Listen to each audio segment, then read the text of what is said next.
पालिकेच्या हलगर्जीपणामुळे टॉयलेट मिश्रित पाणी अक्षरशः नळांमधून, नागरिकांचा तीव्र संताप। नवीन नाशिक परिसरातील शिवाजी चौक ते तुळजाभवानी मंदिर रस्त्याचे काम सुरू असताना सार्वजनिक बांधकाम विभागाच्या कंत्राटदारांच्या हलगर्जीपणामुळे परिसरातील रहिवाशांना गंभीर त्रासाला सामोरे जावे लागले आहे। नळांमधून दुर्गंधीयुक्त टॉयलेट मिश्रित पाणी येत असल्याने नागरिकांच्या आरोग्याचा प्रश्न उभा राहिला आहे। परिसरातील घरांमध्ये आलेल्या दूषित पाण्यामुळे लोकांना पिण्यासाठीही पाणी उपलब्ध नाही। या परिस्थितीमुळे अनेक घरांमध्ये आजारी पडण्याची शक्यता निर्माण झाली आहे। नागरिकांनी महापालिकेकडे त्वरित उपाययोजना करण्याची मागणी केली असून आजारी पडणाऱ्यांच्या वैद्यकीय खर्चाची जबाबदारी प्रशासनाने घ्यावी अशी स्थानिकांची भूमिका आहे।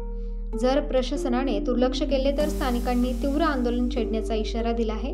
यावेळी संतप्त महिलांनी प्रशासनाच्या दालनात दुर्गंधीयुक्त पाणी नेऊन ठिय्या आंदोलन करण्याचा इशारा दिला आहे। राष्ट्रवादी काँग्रेस पक्षाची तत्परता।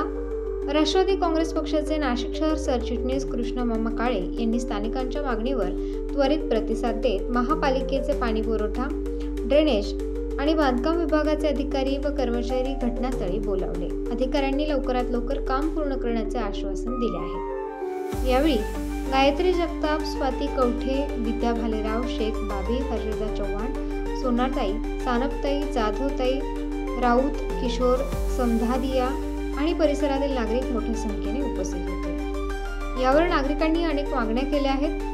दूषित पाण्याचा तातडीने बंदोबस्त करावा, आजारी पडणाऱ्यांच्या वैद्यकीय खर्चाची जबाबदारी प्रशासनाने घ्यावी अशी मागणी सर्वत्र होते आहे। भविष्यात अशी परिस्थिती पुन्हा उद्भवू नये यासाठी योग्य उपाययोजना कराव्यात।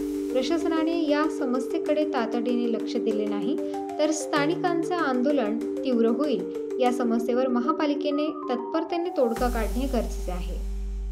स्वातंत्र्य न्यूज, नवीन नाशिक, न्यायासाठी लढणारी स्वातंत्र्याची बातमी।